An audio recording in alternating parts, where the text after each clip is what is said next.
1.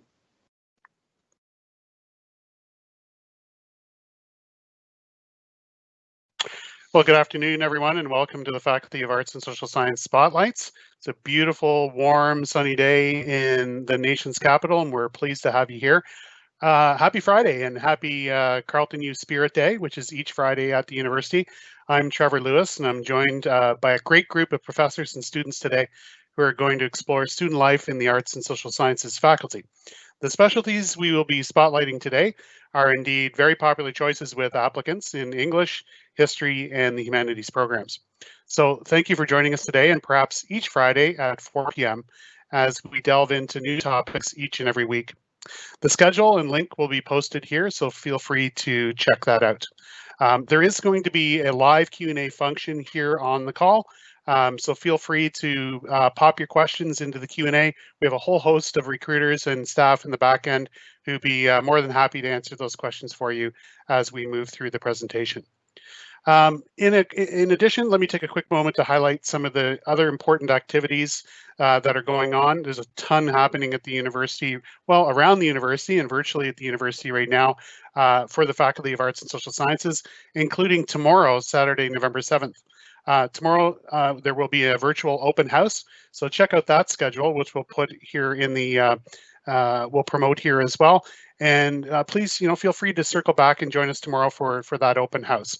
Also good to know is the launch of our guided virtual tours, which will now be offered Monday to Sunday at 2 p.m. and 5 p.m., as well as Saturdays and Sundays at 10 a.m.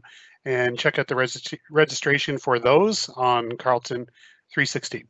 Okay, so as for today's housekeeping, as I mentioned, feel free to check out that live Q&A function in the live event. That's important. If you have questions, we're happy to answer those. And as well, the people here they just want to help you pave your way to a successful academic career in the Faculty of Arts and Social Sciences. Before I begin, just let me start by saying, first and foremost, that Carleton University acknowledges the location of its campus on the traditional unceded territories of the Algonquin Nation. Okay, now with that being said, we're going to bring in our first speaker. Noel is a professor in the Humanities program, and I'd like to welcome Noel onto the screen and to say hello, and to bring in a student, Claire, from the Humanities program. So welcome, Noel. Thank you, Trevor. It's good to be here and good to chat with Claire. So I'll say a short word about myself. I teach in the College of the Humanities Bachelor of Humanities Honors Program, which is a 4-year degree program focused on the greatest works of literature, music, visual art, philosophy, religion. And the intention is to have a short chat with Claire about her experience in the college's Bachelor of Humanities degree program. My own academic training is in the study of religion, and with a preponderance of my studies directed at the religions of Asia. So that's something that I cover in the first year core curriculum course for the college. So I don't think you want to hear too much about me. I'd like to turn it to Claire and ask you, Claire, how you came to arrive in the college and a little bit about your experience so far. Well, I very much arrived in the college sort of by accident. I originally applied to the journalism program at Carleton, and there's a wonderful joint journalism and humanities degree that I thought seemed interesting and applied almost on a whim. And wound up staying in the humanities, even though I didn't wind up enjoying journalism as much as I thought that I would. Mm-hmm. And am I right, Claire, that you're doing now the humanities degree with a joint major in philosophy? Is that correct? Yes. Yeah, yes, that's I am. great. So I think that's something that is important to mention, that we have this Bachelor of Humanities degree, but it's now possible to do it in a joint program with the journalism school, but it's also possible to do our degree in a joint honors with philosophy or English or history or practically any other discipline at the university. We have one specifically tailored towards biology because some of our students go on to medical school and it gives them enough biology background to do so. So could you say something, Claire, about what you may have enjoyed the most in the program so far, or something that strikes you about the character of the Bachelor of Humanities? For sure. By far the most striking thing when I contrast my experience in the Humanities department with my experience in, say, the philosophy department, is how close-knit our little humanities community is. Our core courses have seminars from first year all the way through fourth year. So we spend a lot of time not only reading the great works of literature that Professor Salmon mentioned, but also discussing them in an academic context with each other and with our professors in hopes of finding a deeper understanding of each text we look at.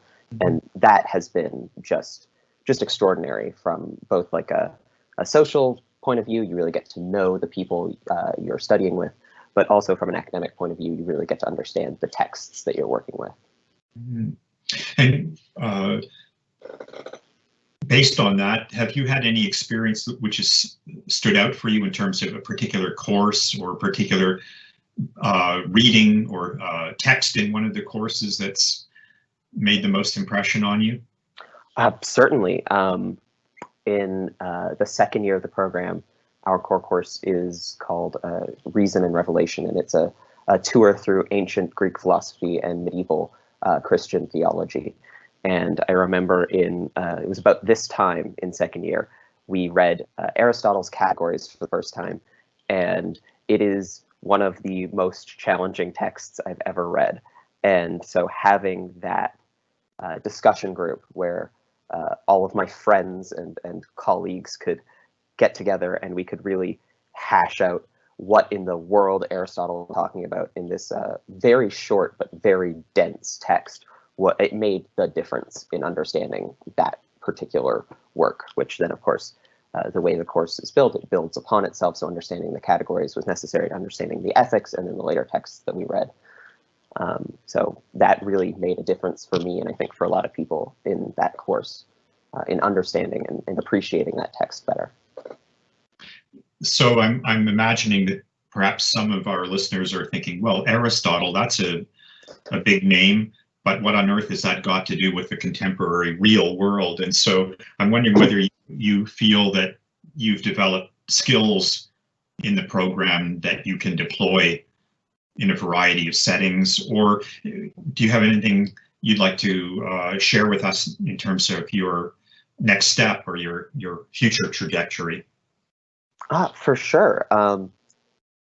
I'm perhaps one of the less interesting people in my class to ask about next steps, because I will be going on to do a master's degree in philosophy, hopefully, and just sort of continuing along this same track of academic work. But I do know that regardless of whether or not my peers will wind up pursuing graduate school or some other opportunity, having that opportunity to work through a text as complicated as something like the categories makes every other text you approach seem a lot easier. And it gives you the tools for approaching a text and really understanding what it is arguing, what it is saying. And that's a skill that so far in my life has proved useful in every occupation. Everywhere you go, you're going to have to be able to read and understand the things that you're reading, and possibly even explain the things you're reading to other people. So regardless if you're sticking in academia like I intend to, or you want to go into the private sector or into even public service, humanities graduates will be looking at texts and reading texts and interpreting texts, and I can't think of a better education for learning that specific skill than the humanities education I've had. Well, of course, we're thrilled to hear of our students continuing on in graduate school and potential careers in academia. Do you know what some of your peers in the graduating class are likely to head for? Sometimes, some years we have many show up in law school. And I think you're right, reading Aristotle's categories is a good preparation for getting your head around constitutional legal texts and makes short work of them. But have you heard from others which directions they may be going? I do know a few Bachelor's of Humanities and Biology students who are planning to go to medical school. A number of my friends are applying to their law programs right now, preparing for the LSAT and all that mess. My partner is planning on going to teachers college, and she's also in the BHUM program. What else are people doing? Lots of grad school applications. I will be real frank about that. Yes. And I think a few of us are planning to pursue graduate school with the possibility of entering the civil service in the future. Mm-hmm. Sure. Well, thanks very much, Claire. And I think I should turn to you, Trevor, and ask if our time is up. Right on time. Perfect. Well done. And thank you so much for joining us, Noel and Claire. That was an insightful discussion. And I think one of the things that really resonated with me, Claire, was is how you started and the notion of the happy accident. As a graduate of the Faculty of Arts and Social Sciences, I can say the interdisciplinarity of the program really pays dividends for a lot of students who come in and maybe they start on one path, but they change their mind. And this is something that's celebrated in our faculty, which is a good thing. I started in the English program, and then I pivoted to law and history, and this kind of thing you see a lot. So one of the things that I also wondered was if you knew any students that were going from the humanities degree to medical school. So we've heard some students that are actually doing that too. So I don't know if you know any students who are doing that, but that's a possibility because there is some students who may do minors in biology through the humanities program as well. So kind of cool. So as we move forward into the program, thank you once again. We're going to tee up our next professor. This is Susan. And Susan is a professor in the history program at Carleton. I'll pass it over to you, Susan, to have a little introduction and perhaps talk to your student, Sarah. Okay, thank you so much, Trevor. And it's a real pleasure to represent history and to be part of this Spotlight series. Trevor was talking about the importance of interdisciplinarity at Carleton, and certainly history is something that often gets paired with English and with humanities, and we see a lot of crossovers between our three units, so it's great to be paired with them. So today I have a wonderful fourth year student, Sarah Harvey, who has agreed to answer some questions. So I'll turn it over to you, Sarah. All right, well, first of all, what made you choose Carleton and the history department in particular? So that's a great question. The main reason that I chose Carleton was the really good feeling I got when I came for my campus tour. I know that is not a possibility right now, but I hear good things about the virtual tours, so I would recommend everyone checking that out. It was just really nice to be able to see how close and how well organized the campus is. And then as well, I feel that everything going on with COVID right now, I know this is very cliche, but it still feels like a really good community to me, even though a lot of my classmates are spread all over the country and even all over the world. I still feel like I have a really strong connection and a really good sense of place here. Specifically the history program I chose because of the great opportunities that they offer. There is the CoOp program as well as the practicum program, and I know that this is offered a lot in other degrees and different faculties. So I was actually a practicum student last semester. I worked with Ingenium, which is the company that does the science and tech, air and space, and agriculture museum. So I was able to get a really good work opportunity there. And I have a couple friends who are doing the CoOp program, and they're still in it right now, and they love it. And I think it's great, a great opportunity just to get some hands-on experience, as well as learning stuff in school.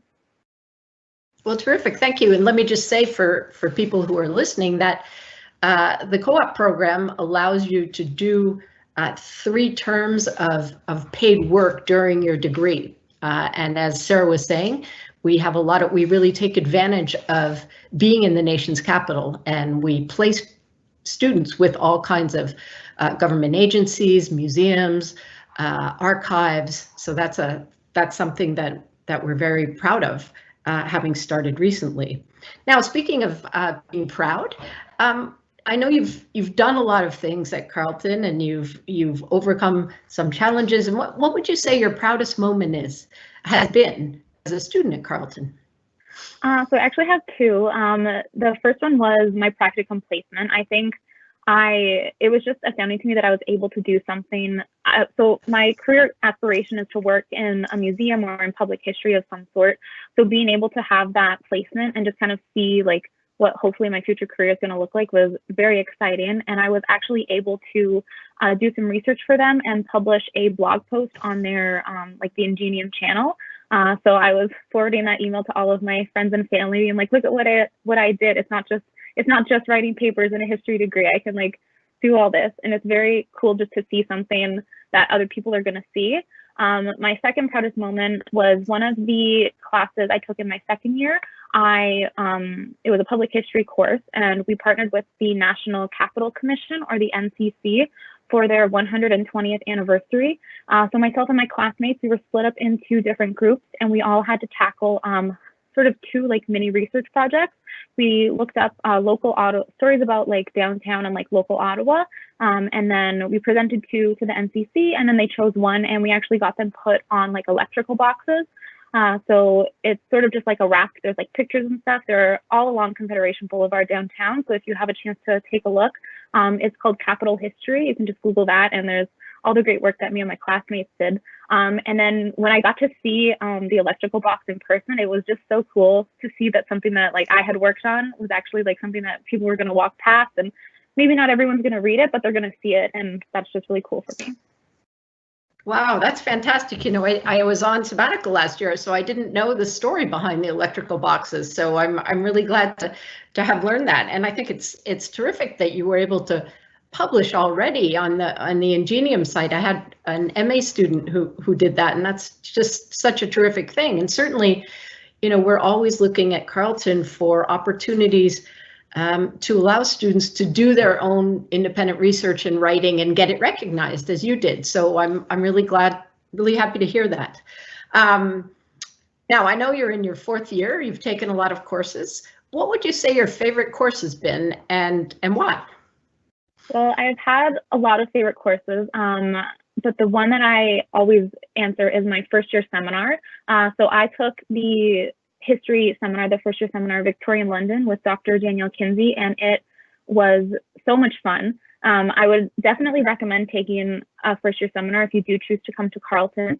It's just a great way to it's a good transition from high school to university, in my opinion. It was a lot smaller than a lot of my other like huge like intro lectures. So I think there were about like maybe 20-ish people in the class. It was more familiar to me, more of like a high school class. And it allowed me to become more comfortable with like the university setting and with talking to professors, like meeting new people, doing like university projects. And one of the projects that she made us do was like a library assignment and a research assignment. So it was just sort of like getting the basics. Like we had to actually go to the library, find a physical book, like learn how to cite the book and everything.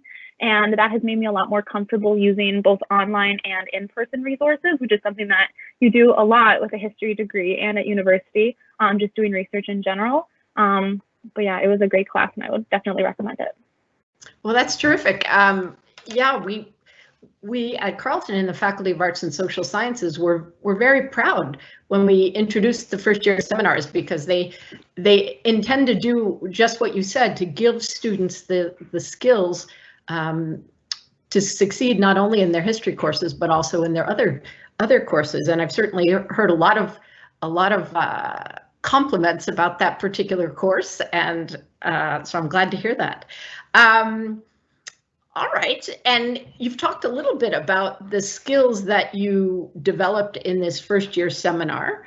What do you think, it's sort of looking generally over your 4 years at Carleton, and I know we have a little pandemic hold for the moment, but what do you think the skills that you have developed are? What are the most important ones, do you think?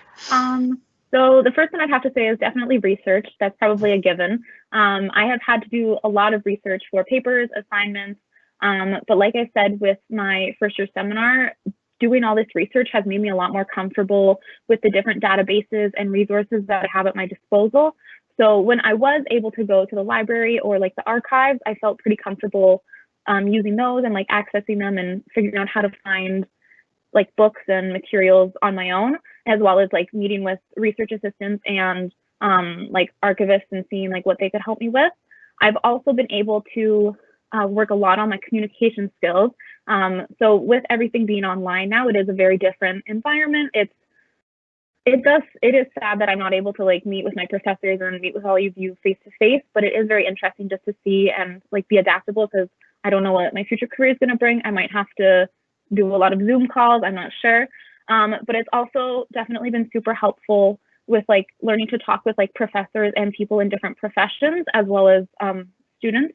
So a lot of the students in my history classes are either like history majors, obviously, or a lot of the like first year and like intro classes are open to all majors, which is great because I think it's a great way for you to meet other people who might have like a minor in history or just like a general interest.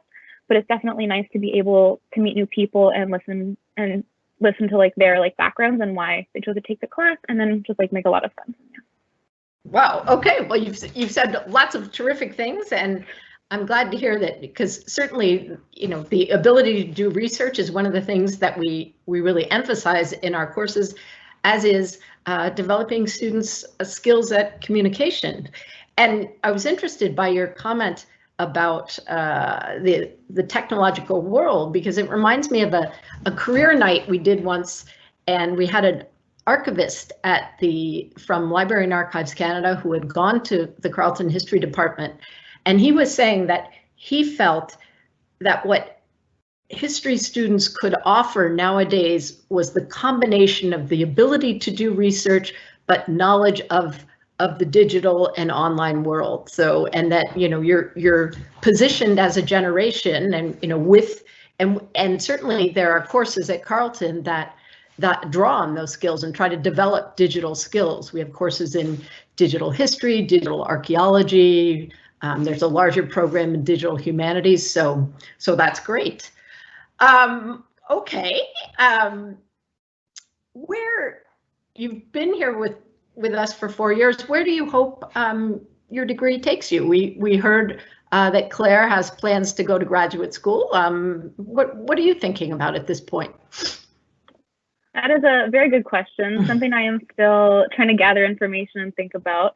I think my two options are either, so like I said, I wanted to work in a museum or in some sort of public history capacity. I've been looking a lot at like museum studies programs, both in colleges and as master's programs. Carleton, I know, does have a really good public history program. So I've been looking at that. And then I've also been looking at the like applied museum studies programs at Algonquin and Fleming, as well as lots of others, but those are the ones I'm mainly focusing on. And yeah, to prepare, I'm just trying to do as much research as I can on the programs and and like what like they can offer me and like the transferable skills I'll be able to get from them. I've also been reaching out to professors as well as like people in different professions on like LinkedIn and through like referrals and references, and just kind of asking them if they have time for like a 20-30 minute like Zoom call, just so I can ask them some questions about like how they got there, like what degrees they did, like how they got from their like history degree to where they are today. And I'm also taking a part in the Alumni Mentors program that Carleton offers, which is another great resource we have. I have not met with my mentor yet, but fingers crossed, I think we're going to meet in the next couple weeks. So he did his Bachelor of Honors in History, like I'm doing right now, but he works at the Office of the Vice President, and he's like the communications director.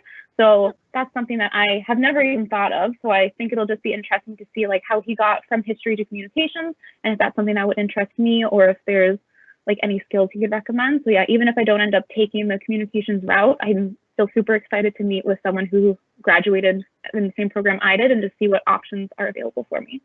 Yeah, well, that sounds terrific. And certainly the Alumni Mentor Program offers, you know, recent graduates, a lot of opportunities to link up with people who have done things that, as you say, you might not even know you wanted to do, or things that you might not even think were possible. I just wanted to pick up on one thing. You talked about potentially being interested in museum studies, and I wanted to let our listeners know that starting next year, we are going to have a new concentration in public history at the undergraduate level.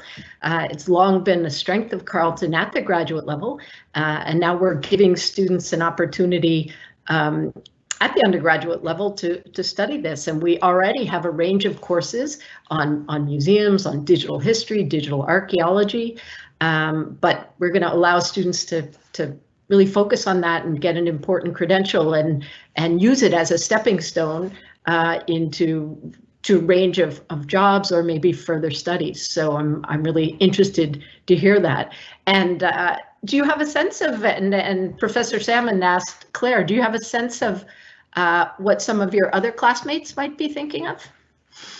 Yeah, I was actually talking with one of my classmates about this a couple days ago. So she's specifically doing her master's in library and information studies, I believe.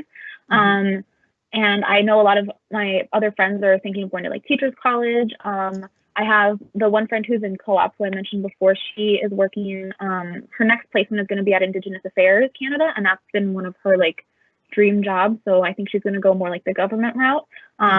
But yeah, like there are so many things to think about. There's so many different career options. Like just because you go into history, you don't like just have to be a researcher or just have to be a teacher. There's still so many things that even I definitely don't even know about that could be options for me. So yeah, it's kind of all over the board, but I think that's definitely a good thing. Well, that's terrific. And I'll just pick up on a couple of the things you said, because you talked about your friend who's doing co-op placement. And certainly one of my jobs is to read their reports from their placements. And I know that a lot of students, even in the, they had to sort of shuffle their placements a bit with the pandemic, but people are hoping to stay on and be bridged into very good government jobs after their co-op. So I think that is a real option that people should keep in mind. Well, that sounds terrific. Oh, and one more thing I wanted to say was that you've highlighted so nicely one of the points I'm going to make tomorrow in the presentation, which is that a degree in history sets you up to do all kinds of things, and that very few history graduates actually become historians like I am. I have 3 degrees in history, but most history graduates go on maybe to library and information studies, to work in a library, to teach, to be a lawyer, to work in a museum. Interestingly enough, one of our graduates from the 1980s is now Prime Minister Trudeau's national security advisor. So history majors go on to do all kinds of things, and I know that you are going to do something very interesting, and it was a real pleasure to talk to you. Thank you, Sarah. Thank you. Yes, thank you very much, Sarah. I think that was an amazing back and forth. I enjoyed listening in to you too. And once again, something that resonated with me, Sarah, is some of the words that I heard you say that I sort of picked out that really hit home for me were the idea of exploring and trying new things and changing tack and considering new alternatives. Like this is one of the most powerful tools you can have in your toolkit as an arts and social science student. I'm a great example of somebody, for instance, who didn't really care for history as a topic in high school. It wasn't on my radar whatsoever, and then became a major force in my university study when I had a chance to take a free elective in history. And I didn't make it a minor and push in that far in it, but I took a lot of history courses. And I wear a badge very proudly on my shirt that says I'm a history nerd, because, and I say this to people all the time, it's just a fascinating topic to study. And we have a really super strength in the faculty here at Carleton History. So thanks again, appreciate that. So as we pivot away, pivot is the word of 2020, whether we like it or not. We're going to pivot away to Pat. And as I introduce Pat, we'll bring her up on the screen. Pat's going to say a few words, and she's going to have a nice conversation with Jacqueline. So welcome, Pat.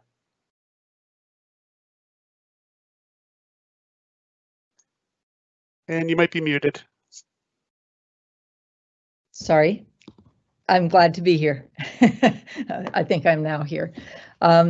I'm especially glad to be here because in all my years of teaching in the English department, and as many times as I've heard Jacqueline's name in one context or another, because she's very active in the department, I've never actually met her. And so I'm very glad to meet you, Jacqueline, even virtually. And I'm really eager to hear what you have to say about your experience at Carleton. So I guess first, can you say a little bit about what made you choose Carleton and also what made you choose English? Yeah, of course. Professor Whiting, what an introduction. Thank you so much for that. So I chose Carleton because when I was in high school, I actually participated in Carleton's high school writing competition. It was a short story competition. I think there were other branches as well, like essays. And I ended up winning first place for my short story. And I got to come to Carleton to present my story, and I got to meet some professors and just other creative writing people around my age too. So the first time that I ever got to present a short story of my own was at Carleton, and that was a special moment for me. And I had also heard already from some of my high school teachers who knew I had an interest in creative writing that Carleton was a place that I should keep my mind on, because the English program here, it was kind of well known at that time, and hopefully still now. It's certainly proven true for me that this is a good place to be if you're interested in literature and in writing. And for me, I always knew that I wanted to do English ever since I was a wee child. So I was very lucky to be somebody who always had my heart set on one program. And here I am. My heart was set, and this is where I ended up. That's fantastic. You have taken advantage of a lot of the English department's offerings. You've also been, as was Sarah, involved with CoOp. Do you want to talk a little bit about that? Yeah, absolutely. So I was somebody who, when I first was applying for this program, I had CoOp on my degree from the very beginning. So I had my heart set on it from the start, and I ended up doing my three terms. Two of them were in government, and one of them was at a not-for-profit. So I got these three very different experiences while I was doing it, and I came out of it with this really good sense of, okay, this is how an office works. Here are a bunch of government acronyms that now make a little more sense to me, and here's how networking works. Yeah, it was just all these different experiences. And I also got a sense of, this is what I like to do. This is something that I now am able to do because I got the skills to do so. And then here are a few things that I don't like as much that now I can take all of that into the workplace when I finally get out of I find school a very comforting little bubble.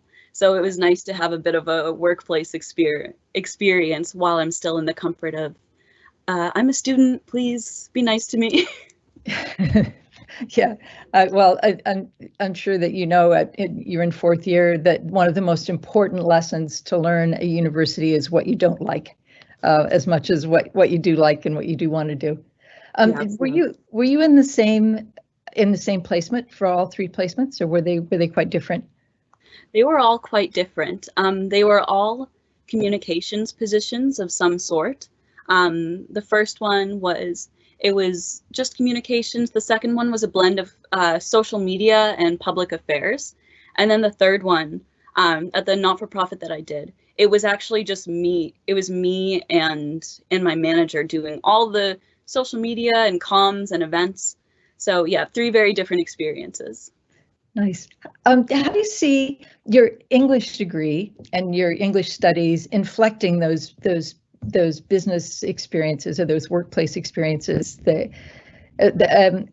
Like history, English is a very adaptable degree in a lot of different contexts, and our graduates go all over the place. Amazingly, we had one go to medical school, and I'm not quite sure how he pulled that off. But how you were talking about some of the things that you got from your co-op experience. How was that affected by your English studies? Yeah, okay, well, first of all, we need to make sure not to tell my parents that somebody managed to pivot their English degree to med school, because they're going to try to make me change my mind again. But I agree that English is so adaptable, because I really think that the world just needs good writers, people who can look at a text, break it down, and find a way to communicate that with words. Like, we are word people. And that's something that the world is always going to need. And I see myself, like, I did a lot of communications positions. I think English is great for that. Of course, English is good for teaching. That's the thing I've always been asked. Are you going to be a teacher? And I say, no, I don't know how to talk to children. But yeah, there's so many things that you can do with it, because it really is about how do I get my point across? How do I be persuasive? How can I do this with my words? And also, as you go along in your degree, you'll end up doing a little bit more on the presentation side. Some classes will ask you to take about half the class time, even a full class time, to just talk about a piece of literature yourself, to guide the conversation that the class goes in. And those are all important skills that you can bring into any workplace. Thank you. So now that we're talking about classes, do you have a favorite class looking back? Okay, so I'm going to cheat a little bit and say that my favorite classes were the creative writing workshops that Carleton offers. For everybody watching, the creative writing workshops are courses in the English department where you can submit, you have to get in by submitting a portfolio of your writing samples, and each class tops at about 15 to 20 students. So it's not that it's elite selective or anything, but you have to show that you have a little bit of writing in your pocket. And it's just a great way to take a little break from the essays. You get to do some personal writing for yourself. You also don't need to be an English major to take them. It was only one that I know, but I did have one STEM major in a workshop once. But it's really a nice environment for just writing your own personal work, commenting on other peers' work, and just being in this space where everybody's just bouncing creative ideas off of one another. And if I was going to choose one that was my favorite, I would say it was the very first one that I took, the Intro to Fiction Writing course, because this workshop was where I ended up meeting all of my friends that I still keep to this day from Carleton. That's nice. I don't know, I don't think you mentioned this, but the English department has a concentration that can be added. You can to the major, so that can be, and you graduate with an English degree with concentration in creative writing. But as Jacqueline said, you don't have to even be an English major to be in the classes. We also have a drama studies concentration and minor that you also don't have to be a major to take part in those things too. You haven't been involved in the drama studies. I think that you've got so many things that you're involved in, you can't be involved in that. But yeah, no, I'm very busy. But I did take a class for intro to script writing and writing for the stage. That's what it was called, I believe. Nice. Mm-hmm. So do you have, following up on a question that Susan asked, do you have a best moment or a proudest moment from your years at Carleton? Yeah, I do. So for me, this was when my very first English professor, who I had for my first year seminar, and I agree with, I believe it was Sarah that spoke about the first year seminars. They're a great opportunity. They're a great classroom environment. And so it was when my first English professor that I ever had, she reached out to me to ask if I was interested in being the student blogger for the English department. And I've been the student blogger for the past 2 years. And it just made me really happy that I had made relationships with my professors, and that the effort that I was putting into my degree as a student and as a writer was being acknowledged and apparently paying off. Yes, well, your blogs get talked about quite a lot around the department, so they're being widely read by not only students but also by teachers. Oh, that's so nice of you to say. Thank you. I'll choose to believe you. Oh well, I wouldn't lie on television. So the scary question. I know that you're not going to be a teacher because you already said that, but what does come next for you? What are you going to do with your English degree? So I started this English degree wanting to be a writer, and I still do, but I've widened my definition of what that means. This degree, I think, has provided me with the skills to be able to write in a lot of different contexts. An essay, is persuasive, and I think that writing persuasively is a skill that you can take into non-academic writing as well, in any sort of context.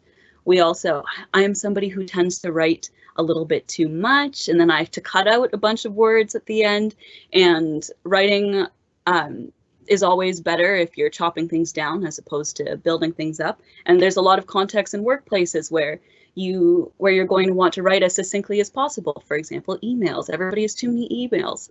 And that being said, about workplaces in general, I do love academia and I love literature, and I want to be a student for as long as possible. So I'm definitely going into an MA after this, and maybe a PhD down the line. I'm still keeping that open.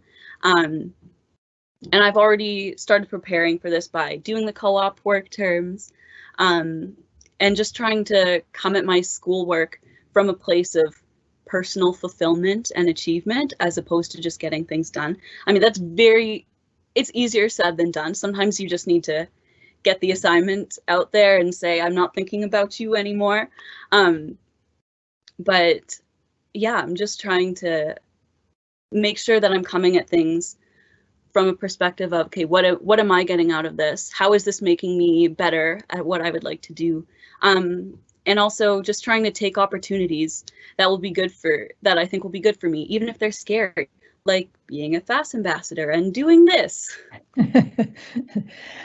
Well, I'm sure, well, it sounds as though for certain, whatever comes next, you're going to be taking your writing skills with you. And I'm really glad that you emphasized that, because I can't think of anything more important for anybody in any career than to be able to express themselves clearly and effectively in writing. And it sounds as though you've got that in a great degree. So I can't let you go without asking you from one English major to another. Do you have a favorite book? Oh, I do. I know I've just put you on the spot there. Yeah. You're lucky that I've had this question asked before, and I've been like a deer in headlights before, but now I have an answer. My favorite book is called Good Omens by Neil Gaiman and Terry Pratchett. And it's a book about the end of the world where a demon and an angel have been assigned with placing the Antichrist in a satanic family so that the end of the world can begin. But this demon and angel love the world so much that they decide to put this boy in a regular family and have him grow up not knowing that he has the powers of the Antichrist. Wow. Well, is that your interest in writing? Are you interested in fantasy, science fiction? Is that a special interest of yours, or are you just interested as a reader? I jump all over the place as a writer. I really do. I don't know what kind of writer I am yet. I don't even know what kind of reader I am yet. I'm all over the place there. Well, I don't think that goes away with age or experience either. Yeah, so thank you so much, Jacqueline. I wish you the very, very best in whatever comes next, and especially in this next getting finished with this year. Thank you, Professor. It was so nice talking to you. Well, that was really amazing, and I think what Jacqueline really personifies is the power of curiosity. She's willing to try new things, both in the classroom and outside the classroom, and that can take you so far. And I know, speaking with so many students over the years, they have a sense of, well, I know what I want. I'm going to do this, and I'm done. And then that's great for making a plan and applying to university. But when you get there and you become Jacqueline, hopefully, you become, you just grow in so many different directions, and a lot of things you do outside the classroom help you in that capacity too. And I laughed, Jacqueline, because when I was a first-year English student, I had an opportunity to volunteer in a public school as a primary school teaching assistant because I thought that's what I wanted to do. And then I found out really quickly that you had to really like little kids to do that. And I was like, oh, that's probably not going to be for me. So sometimes you just open a lot of doors, and then there's more doors there, and you open them, and you never know where you're going to end up. So like your choice of book too. That sounds very interesting. One career you might want to consider is something on television, because you're excellent at the presenting part here too. So thank you very much for doing that. And I wanted to just to say to everybody, you know, this was a fantastic spotlight session today. So many interesting insights into these amazing specialties in our Carleton community, and many thanks to our special guest professors for joining us, and especially our amazing star Carleton students who shared their time. But mostly I want to thank all the students out there and at home watching and considering Carleton. Please feel free to hang around here for another 10 minutes or so. We'll keep the live open as our guests sort of sift off into their work. But you can hang out and answer a question with us. We will hang around for 10 minutes or so and get all of your questions answered. I know a number of students have received their pins applied to the universities already, or they will be very shortly, and therefore, you know, you're getting a little bit more laser point focused on your potential choices. So remember, if you're unsure about your choices, maybe tune in again next week here at Friday at 4 p.m. We'll have another spotlight, and we'll be profiling in the Faculty Arts and Social Sciences majors in French, Canadian Studies, and Linguistics. Just want to say like a huge thank you to everybody once again. That was a great way to end a beautiful, warm, beautiful week here, sunny week in the nation's capital. And thanks again. Have an amazing and wonderful weekend, everyone. So long.